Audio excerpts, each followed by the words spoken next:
Orang sana itu bangunnya lebih pagi. Padahal yang punya ajaran bangun pagi ya orang Islam. Agama Islam yang sampai di Indonesia ini sangat cocok. Bagaimana tidak cocok? Sholat 5 waktu itu pas semua.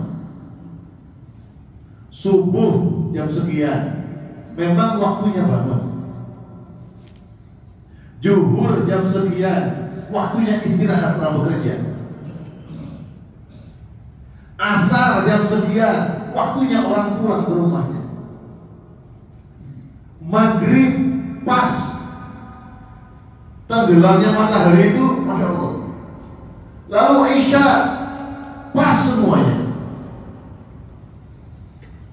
Ya Rabbana. Jadi Indonesia itu dianugerahi. Jadi kalau berbicara Indonesia sebenarnya berbicara Islam. Itu kalau dari sudut bagaimana syariat ajaran Islam ini. Sehingga orang-orang yang bangun lebih awal itu berada dalam doa keberkahan daripada Rasulullah SAW. Mudah-mudahan yang sehat istiqomah.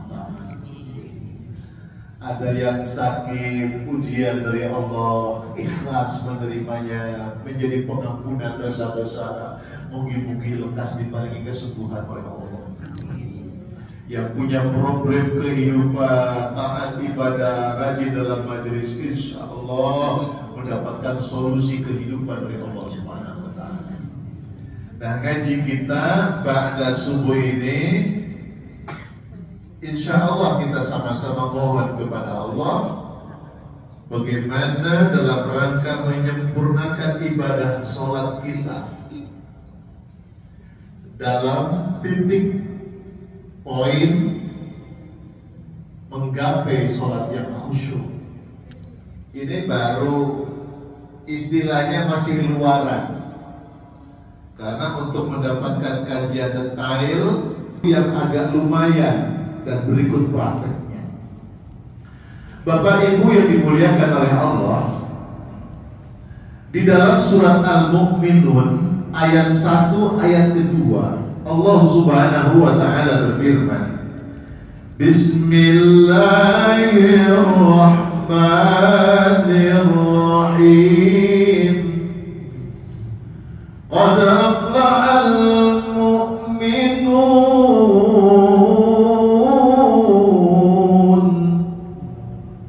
alladzina hum fi salatihim khashi'un. Qad aflahal mu'minun. Sungguh telah beruntung, sukses, tergapai harapan siapa mereka? Al-mu'minun, orang-orang yang beriman kepada Allah. Bahagialah orang-orang yang beriman, kata Allah. Siapa mereka? Alladzina hum fi salatihim khashi'un, yaitu yang mereka apabila menunaikan sholatnya dalam keadaan khusyuk. Sholat khusyuk. Sholat khusyuk itu seperti apa, Pak Ustaz? Angel men sholat khusyuk. Sholat khusyuk itu sebenarnya sholatnya biasa, bukan dicari-cari supaya khusyuk seperti apa. Betul. Ada orang sholat cari-cari khusyuk, Allahu Akbar sampai merem-merem. Tidak biasa.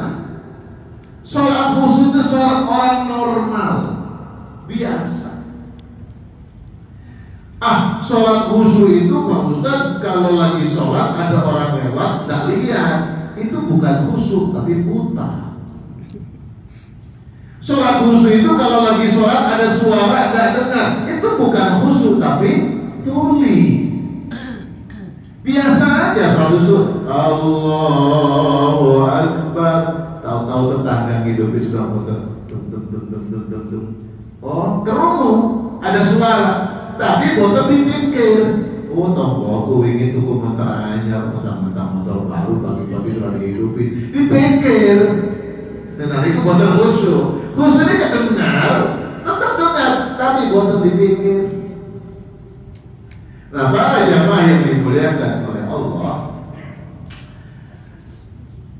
dalam rangka menggapai sholat khusyuk minimal ada 4 derajat ilmu. Ada berapa, Bu? 4 derajat ilmu. Yang pertama, khusyuk dalam derajat ilmu syariat fikih. Yang kedua, khusyuk dalam derajat thariqat tasawuf. Yang ketiga, khusyuk dalam derajat hakikat tauhid. Yang keempat, khusyuk dalam derajat ma'rifat hikmah. Syariat, thariqat, hakikat, ma'rifat. Apakah Nabi pernah mengajarkan itu? Iya. Cuma istilahnya mungkin belum dikenal.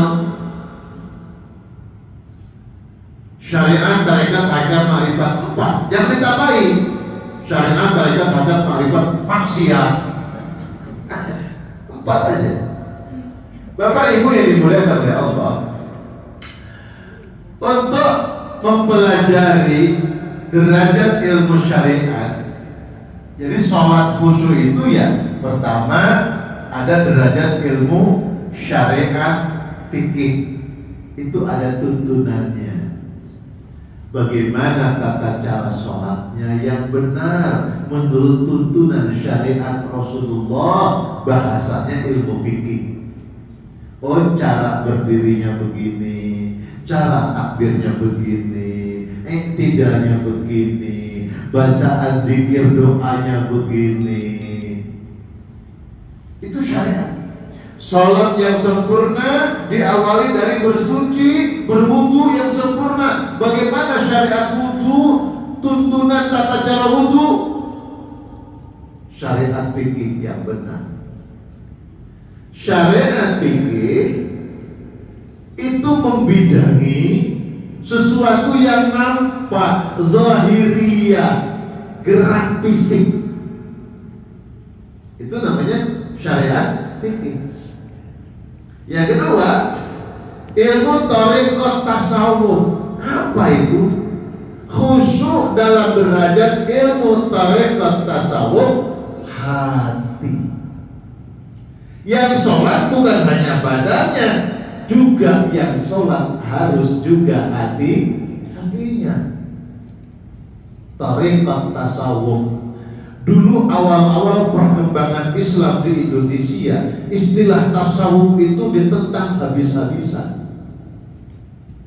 Yang mau mengikuti kajian ilmu tasawuf, salah satunya adalah tokoh Muhammadiyah, yaitu Profesor Dr. Haji Abdul Malik Karim Amrullah, Profesor Hamka. Maka dia satu-satunya yang punya buku tasawuf modern. Itu Profesor Hamka. Jadi istilah tasawuf tidak diterima keberadaannya, muncul bahasa gaulnya manajemen kolbu, diambil oleh Agim. Dalam bahasa ilmiah, kajian spiritual, ESQ, Ari Ginanjar menggunakan istilah spiritual. Itu tasawuf. Mengubah, mempelajari bagaimana hati seorang hamba Allah jadi lebih baik. Ilmu thariqat tasawuf, bagaimana sholat kita hadir hati kita di dalam sholat. Itu thariqat tasawuf, ada ilmunya semua. Yang ketiga, khusyuk dalam derajat ilmu hakikat tauhid. Ilmu hakikat tauhid itu ini ruh. Ruh itu jiwa yang punya satu keyakinan, la ilaha illallah. Ibadah ini ditujukan hanya untuk Allah, meraih menggapai ridho Allah. Hanya Allah zat yang disembah, dan hanya Allah zat yang diminta oleh siapapun hamba-hamba Allah. Itu namanya hakikat tauhid, itu roh. Nah, yang keempat ini ma'rifat hikmah. Ini sebenarnya sebuah keyakinan kalau orang syariatnya sudah bagus, hatinya sudah hadir, hakikat tauhidnya, insya Allah akan ketemu ma'rifat hikmah, ketemu ma'rifatullah. Artinya apa? Apapun yang dia lakukan, dimanapun dia berada, aktivitas pengorbanan yang dia kerjakan, selalu dia melihat ini semua untuk Allah. Memurnikan ketaatan ini untuk Allah. Istilahnya panjenengan datang ngaji begini, ya Allah, kalau hadir sholat berjamaah subuh, ya Allah, kalau niat derek pengajian ba'da subuh semata-mata menggapai ridhomu, ya Allah. Bukankah Rasulullah sudah memerintahkan untuk hadir di majlis? Aku hadir bentuk tanganku, pengorbananku, dan bentuk sujudku kepadamu, ya Allah, bukan untuk yang lain. Itu namanya hakikat tauhid dan masuk dalam derajat ma'rifatullah. Masih bingung? Bentar lagi saya berikan perumpamaan. Ibarat buah jeruk atau apel atau manggis lah, pokoknya buah. Untuk memahami buah jeruk kan ada kulitnya, ada isinya, ya? Ada rasanya. Tergantung setelah rasa apa yang kita dapat? Nikmat. Nah, rasanya sesuai. Nah, kecut, asin, ya nikmat barangkali itu. Sesuai rasa. Nah, kita contohkan jeruk lah, ya manis. Di dalam kulit ada isi, ya. Di dalam isi ada rasa. Di dalam rasa ada nikmat, ya. Kulit ini syariat, isi ini adalah thariqah. Rasa itu adalah makrifat. Nah, ya, rasa itu adalah hakikat. Nikmat baru itu makrifat. Sekali lagi, kulit itu syariat, isi itu thariqat, rasa itu hakikat, nikmat itu makrifat. Bahasa apa ya? Benar-benar panjenengan tidak aneh zaman kekinian, karena ilmunya banyak di mana-mana. Istilah syariat, tarikat, makrifat, hakikat makrifat itu masih banyak kajian-kajian yang menentang. Kalau Nabi ngajarkan begitu, istilahnya mungkin nggak muncul, tapi amaliyahnya nempel. Sholat secara badaniah, syariat fikih bagus, tapi hatinya juga harus bagus. Itu namanya masuk dalam ilmunya thariqah. Hatinya bagus, nih tujuan ibadah harus benar, hanya untuk Allah. Itu namanya hakikat tauhidullah. Baru seseorang akan merasakan nikmatnya ibadah, nikmatnya sholat, halawatul iman. Orang yang akan merasakan manisnya beriman kepada Allah. Halawatus sholat, orang yang akan merasakan manisnya sholat. Nah, Bapak Ibu yang dimuliakan oleh Allah, mendapatkan nikmat, maka kita harus dapatkan rasa. Untuk mendapatkan rasa, kita harus makan isinya. Ini masih bahasa jeruk ya, manggis. Untuk bisa memakan isinya, dikupas kulitnya. Kulit itu kan syariat. Ilmu syariat mengantarkan kepada tarekat. Ilmu tarekat mengantarkan kepada hakikat. Ilmu hakikat mengantarkan kepada ma'rifat. Ma'rifat mengenalkan kita kepada Allah Subhanahu wa ta'ala. Pelan-pelan. Bapak Ibu yang dimuliakan oleh Allah, manusia atau kita ini berbeda dengan Rasulullah. Kalau kita ini dari dasar syariat, belajar agamanya, lalu ke tarekat, lalu ke hakikat, nyampe ke makrifat. Kita itu manusia kita. Tetapi itu bukan kelas, tetapi itu bukan pilah. Sebenarnya syariat, tarekat, hakikat, makrifat satu kesatuan yang harus ada pada diri seorang hamba Allah ketika dia menjalani kehidupan. Nah, kalau Rasulullah itu tanazul, kekhusyuan Nabi itu tanazul, top down, dari atas turun ke bawah, itu Rasulullah. Rasulullah itu dimulai daripada awwaluddin ma'rifatullah. Orang beragama itu sebab ma'rifatullah, kenal Allah Subhanahu wa ta'ala. Itu Rasulullah. Ya, Rasulullah itu kenal Allah dulu. Setelah kenal Allah, siapa dia? Maka dia jadi mengabdi kepada Allah. Bagaimana cara mengabdi? Baikkan hatinya untuk Allah. Lalu bagaimana? Persembahkan pengorbanan jiwa raganya untuk Allah Subhanahu wa ta'ala. Ini Nabi itu dari makrifat ke hakikat, ke tarekat, ke syariat. Itu Rasulullah. Kalau kita dari bawah belajarnya, makanya ada ungkapan man arrafa rabbahu faqad arrafa, man arrafa nafsahu faqad arrafa rabbahu. Di dalam kajian ilmu tasawuf itu ada ungkapan, siapa yang kenal tentang siapa dirinya, maka dia akan kenal kepada Allah Subhanahu wa ta'ala. Siapa yang tidak kenal kepada dirinya, dia gak kenal kepada Allah. Orang yang gak butuh bangun subuh itu gak kenal Allah.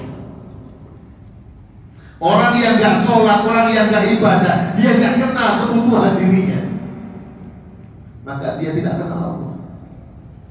Nah, kita ini kan kenal badan ini harus bagaimana, hati ini harus bagaimana, hidup ini harus bagaimana. Kembali kepada Al-Quran, kembali kepada As-Sunnah, tuntunan jalan hidup kita. Oh, dari uang Islam ini ya wajib sholat, wajib ibadah, wajib apik neng tonggo, wajib melakukan amal soleh. Untuk apa? Untuk kebutuhan hidup diri kita sendiri. Apa maunya kita ini hidup di sini?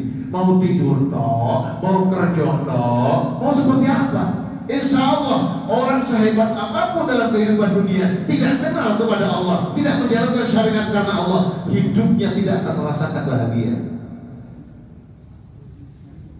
Karena orang yang hatinya tenang, hatinya bahagia, sebab dia kenal Allah. Alladzina amanu wa taqma'innu qulubuhum bidzikrillah, ala bidzikrillahi taqma'innul qulub. Kita ini enak jadi orang beriman. Firman Allah, orang yang beriman itu ingat Allah. Orang ingat Allah bahagia. Ketahuilah, hanya dengan ingat kepada Allah hati akan tenteram. Dan orang yang ingat Allah, kalau dia tahu kebutuhan dirinya itu seperti apa, siapa dirinya, dari mana berasal, mau kemana melangkah, tujuan hidupnya kemana. Masya Allah, kita ini hanya ke Allah. Fafirru ila Allah. Ayo lari ke Allah. Ayo cepat ke Allah sebelum waktunya habis. Alhamdulillah. Jadi kita bersyukur kepada Allah Subhanahu wa taala. Jadi kekhusyuan itu berdasarkan beberapa derajat ilmu untuk kita kenal luarannya dulu. Sekarang saya akan mencoba makna khusyuk itu apa. Surat Al-Ghasyiyah ayat kedua. Wujuh yawma idzin khashi'ah. Apa maknanya? Wujuhun, wajah-wajah mereka itu yauma idzin, pada hari kiamat, khasyi'ah, tertunduk, merasa hina, khasyi'ah, khusyuk. Wajah-wajah orang-orang pada hari kiamat nanti itu, wajah mereka tertunduk, merasa hina.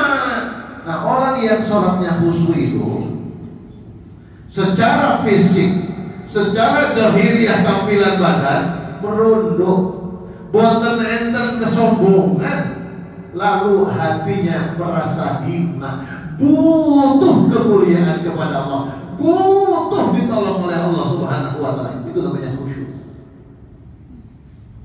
Jadi khusyuk itu tertunduk, merasa hina, patuh, tertunduk, sehingga kondisi seperti ini akan merasakan tenang. Orang stres, orang bingung, orang menghadapi problem besar, orang sedang menghadapi besar masalah, yang dilakukan apa? Nangis. Orang nangis itu ajaib. Usai nangis itu rodok enteng, tentrem. Dan tanpa disadari orang nangis itu sebenarnya orang berzikir, cuma tidak sadar. Suami mungkin disakitin istrinya, maksud ada lah, kebalik ya.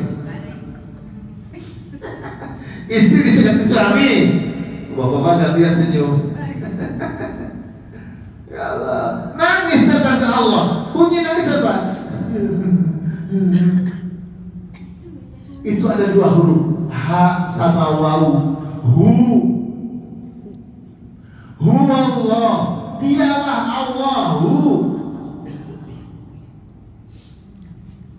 Ya, Allah itu kan alif, lam, ha. Allah. Alifnya dibuang, tinggal lam, ha. Lillah, artinya milik Allah.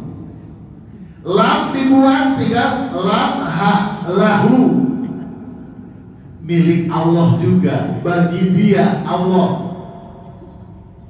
Lamnya dibuang lagi, tinggal hu, panjang, huwa siapa? Allah.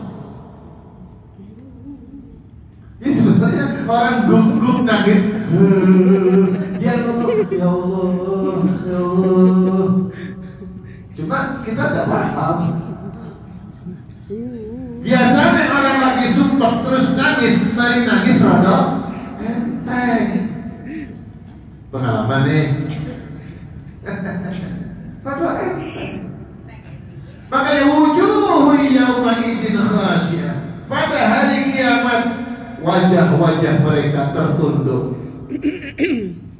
merasa hina di hadapan Allah. Dan orang yang tidak banyak keinginan ketika sholat, kecuali hanya tunduk kepada Allah, kemudian merasakan hina kepada Allah, dia akan diberikan ketentraman lahir dan batin oleh Allah Subhanahu wa Ta'ala. Kalau sholatnya kita terlalu banyak keinginan, sehingga kalau tidak ada keinginan nggak sholat, cocok. Kalau nggak punya keinginan nggak sholat. Sholat mergo keinginan, sholat ya terus keinginannya yang disebut.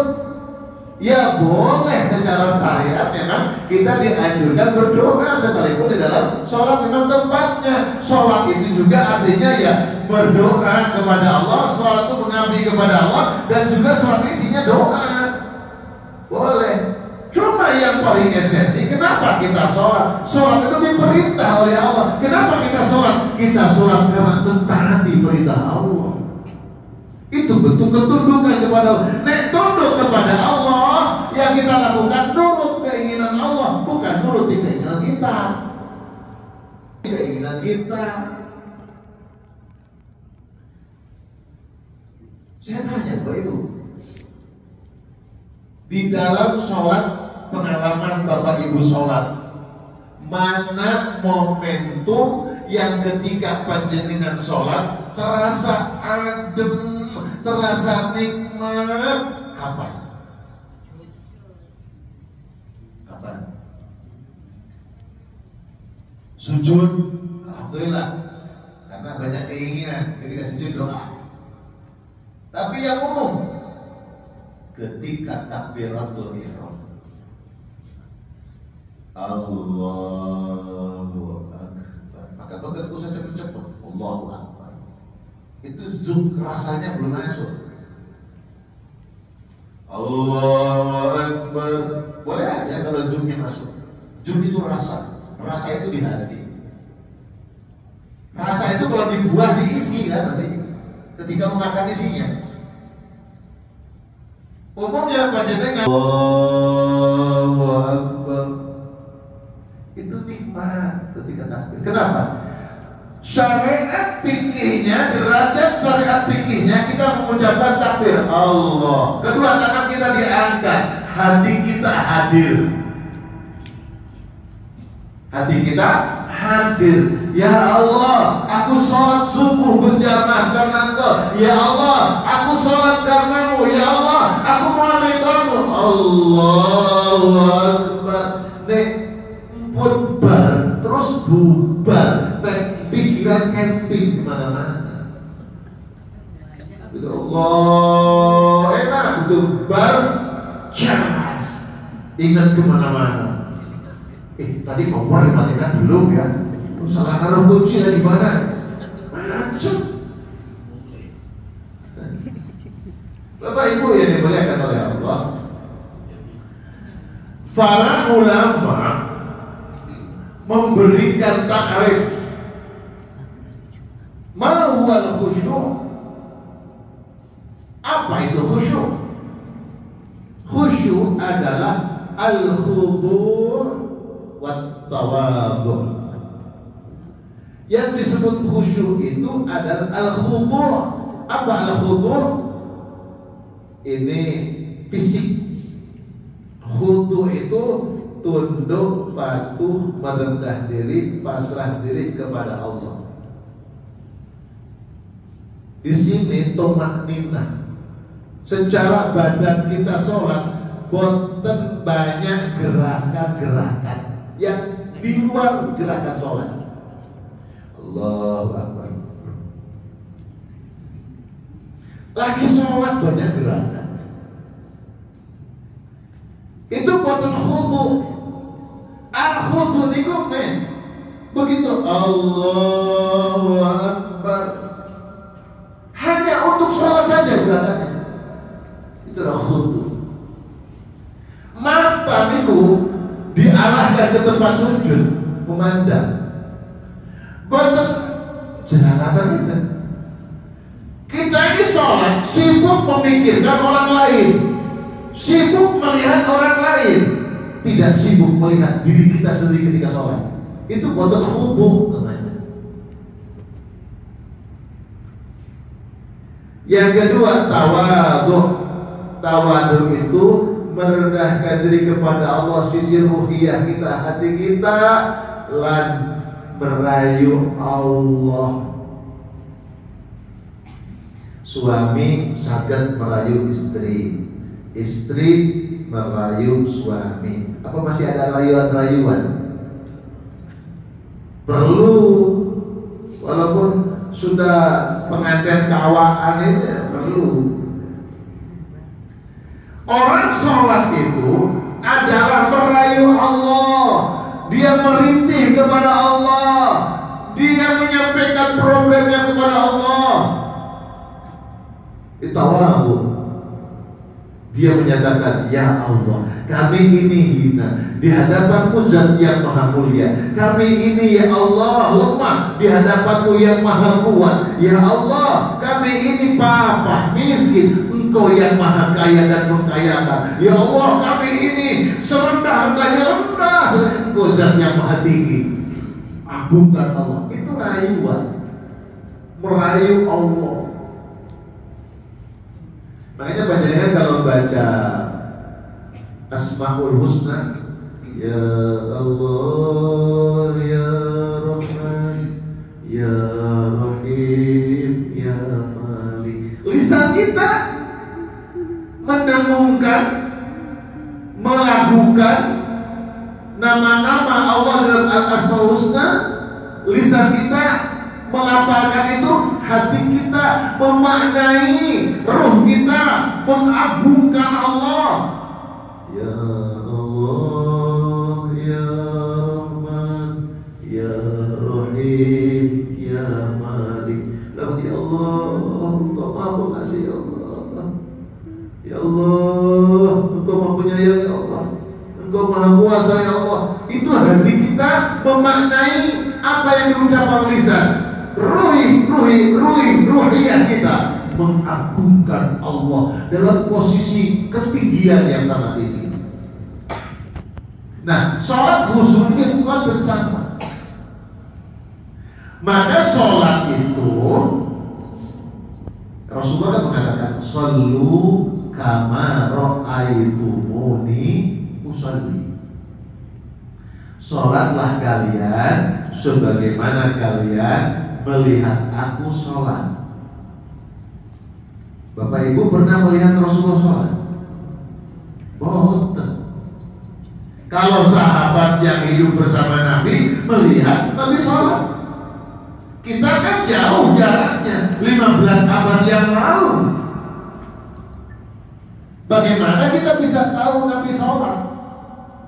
Maka kita mengikuti tuntunan yang disampaikan para ulama. Para ulama berdasarkan riwayat-riwayat dari Rasulullah. Ulama ke ulama, ke ulama, ke ulama khalaf, ke ulama salaf, ke ulama ke atba'ut tabi'in, kepada tabi'in, kepada sahabat, sampai nyambung kepada Rasulullah. Bagaimana cara sholatnya Rasulullah? Itu namanya shallu kama ra'aitumuni usalli. Jadi perlu kajian tata cara sholat yang tepat, perlu. Itu penting. Sambil memperbaiki hati kita, sambil menetapkan ruhiyah kita, akan diberikan makrifat hikmah oleh Allah Subhanahu wa Ta'ala. Jadi Allahu Akbar. Makanya sholat itu diawali nama niat. Niat. Cuma pengetahuan kita tentang niat. Niat itu posisi di awal. Nggih. Bismillahirrahmanirrahim. Allahu Akbar. Sholat subuh berjamaah, fardu subuh berjamaah, makmum. Dalam hati. Padahal ta'rif niat itu an-niyat bil qalbi. Niat itu di hati. Tetapi istilahiyahnya qasdu syai' muqtarinan atau muqtaronan bi fi'lihi.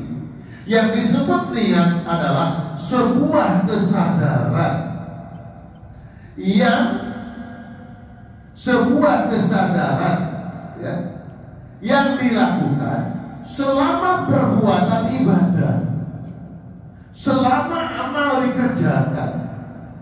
Itu kesadaran. Niat itu suatu yang kita lakukan dengan niat, dengan kesadaran, dengan hadirnya hati, bukan dengan lamunan. Maka orang sholat itu adalah diawali dengan takbiratul ihram, diakhiri dengan salam. Maka selama sholat itu niatnya berlangsung. Niatnya berlangsung itu apa? Disadari semua ucapan, semua gerakan itu dimantapkan dengan hati, diyakini dengan roh kita, ini persembahan untuk Allah Subhanahu wa Ta'ala. Kalau kita ini kan niat hanya di awal, setelah Allahu Akbar bukan niat lagi, maka sholatnya sholat metik. Sholat metik. Sholat khusyuk itu sholat manual. Event gerakan-gerakan di dalam sholat semua disadari oleh hati, semua digerakkan oleh hati, semua tujuannya hanya untuk Allah. Sisi hakikatnya ini ibadah untuk Allah. Kalau niatnya ibadah untuk Allah, tidak ada sesuatu yang dianggap kecil, semuanya jadi besar. Tidak ada yang disepelekan, semuanya jadi dimuliakan. Nah itu. Jadi niat itu adalah kesadaran. Niat itu kepedulian. Jangan ikut-ikutan. Perusahaan, pabrik-pabrik perusahaan sekarang itu memproduksi kendaraan itu serba metik. Lah sampean sholat kok melo-melo metik. Allahu Akbar. Pelaku dewe. Sadar-sadar, assalamualaikum, terus mari sholat. Kita ini sholat banyak metik.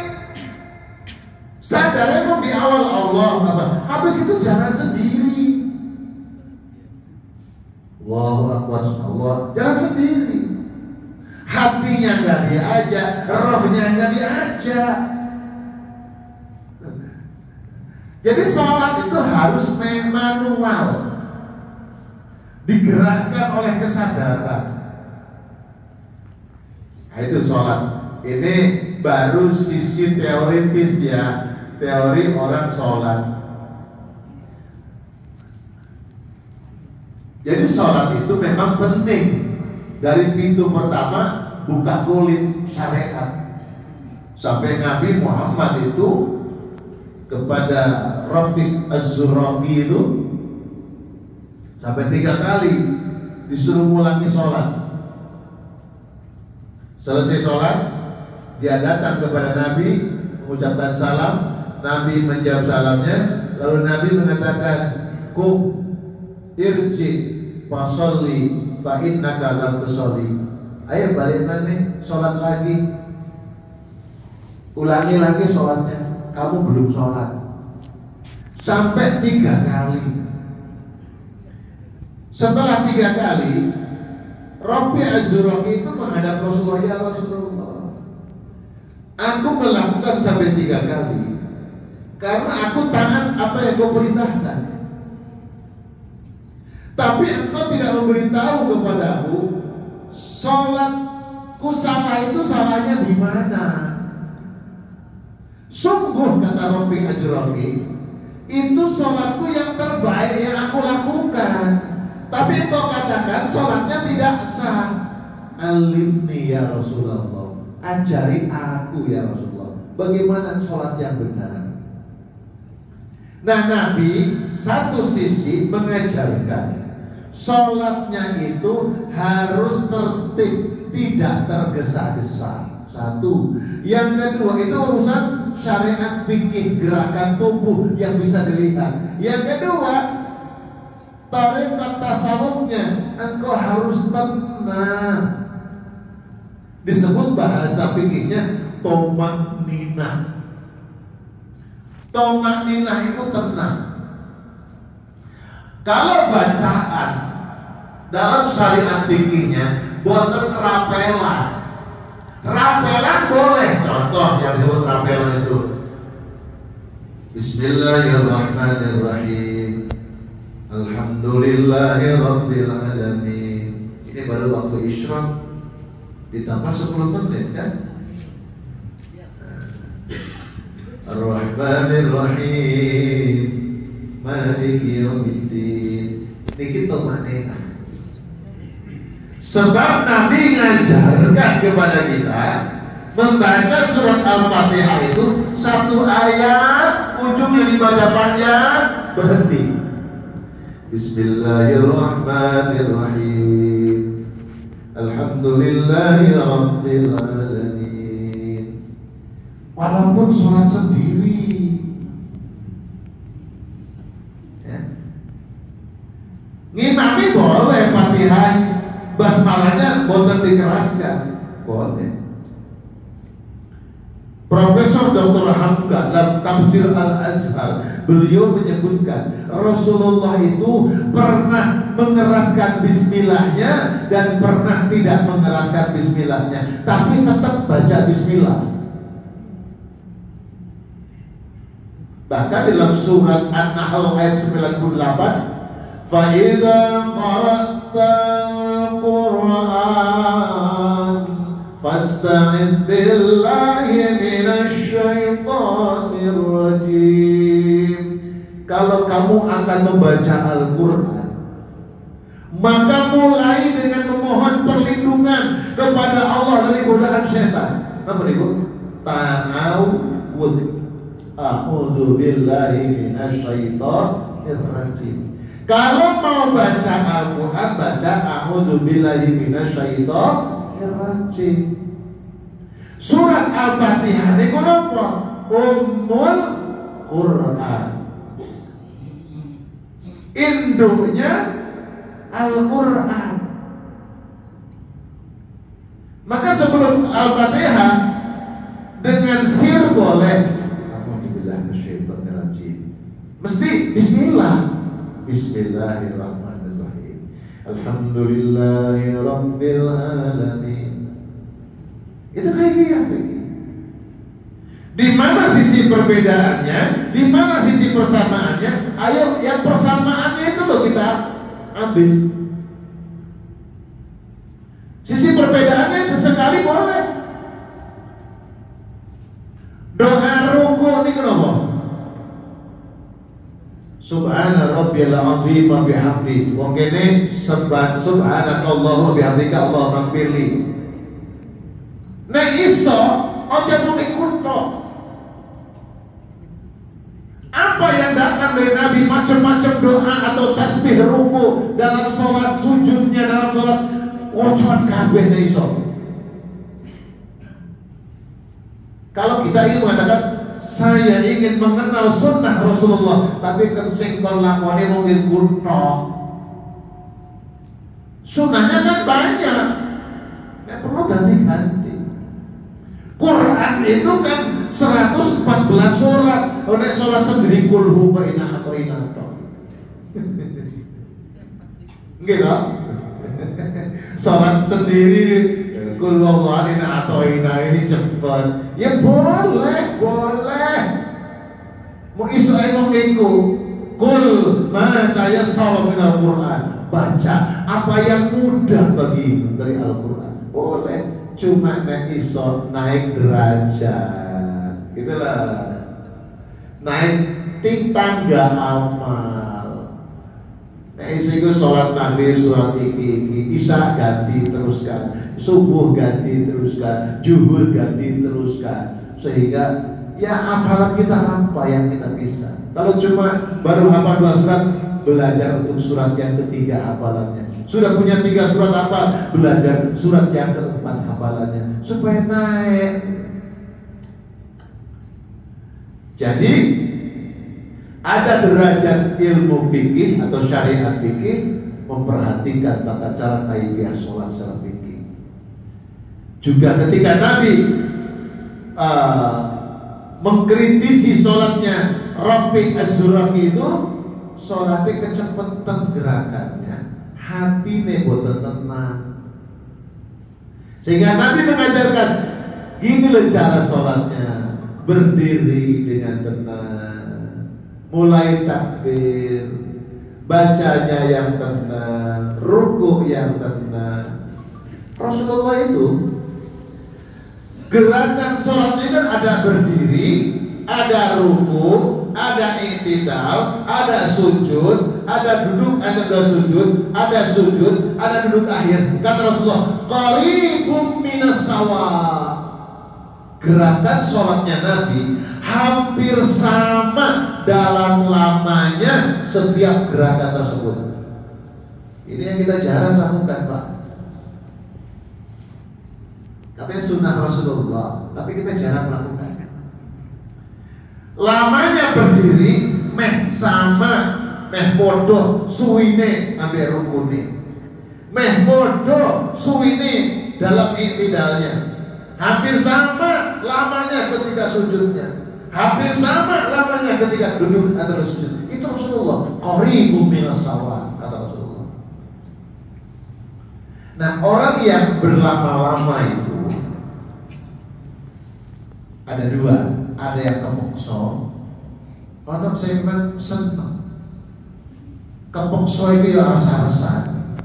Cuma melo jamaah dari netaan. Itu pentingnya sholat jamaah. Orang sholat berjamaah itu lebih disiplin. Ibu-ibu masih pakai ruku gitu, karena ada di masjid jamaah. Coba nengok gak jamin ya. Panjenengan di rumah habis assalamualaikum belum wih tanda juga. Sumu dibuka kafe rukune. Gitu. Pengalaman bojoku ngono. Ya Allah.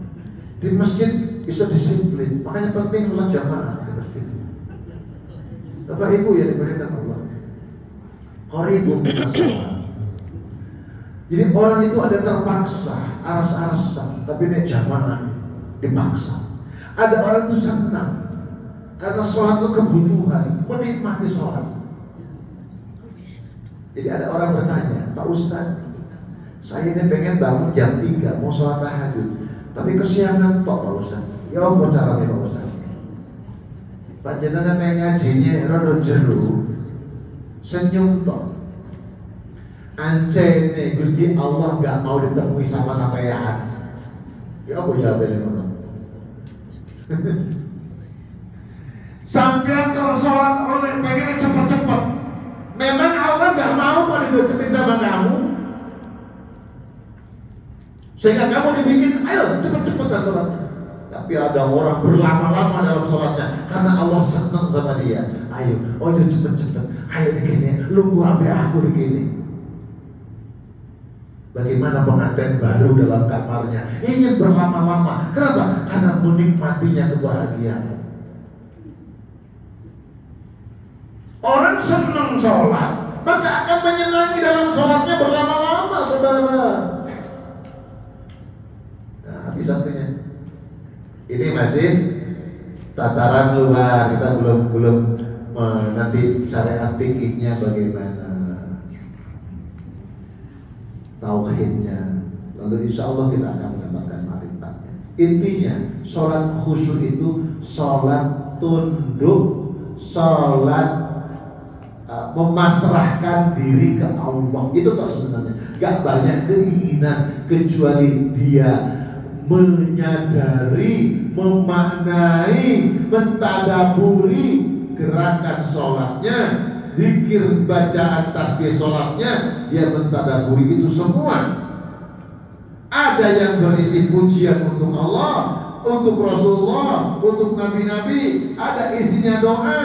Yakinlah di dalam doa itu sebenarnya banyak sekali manfaatnya. Pertama, kalau kita berdoa dalam sholat itu sebenarnya kan kita bukan keinginan kita, karena Allah merintahkan kita untuk berdoa.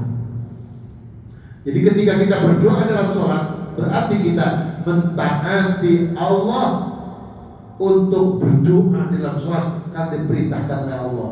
Sekaligus, ya Allah, semoga permohonan ini Engkau kabulkan. Kan begitu. Jadi sholat itu untuk Allah.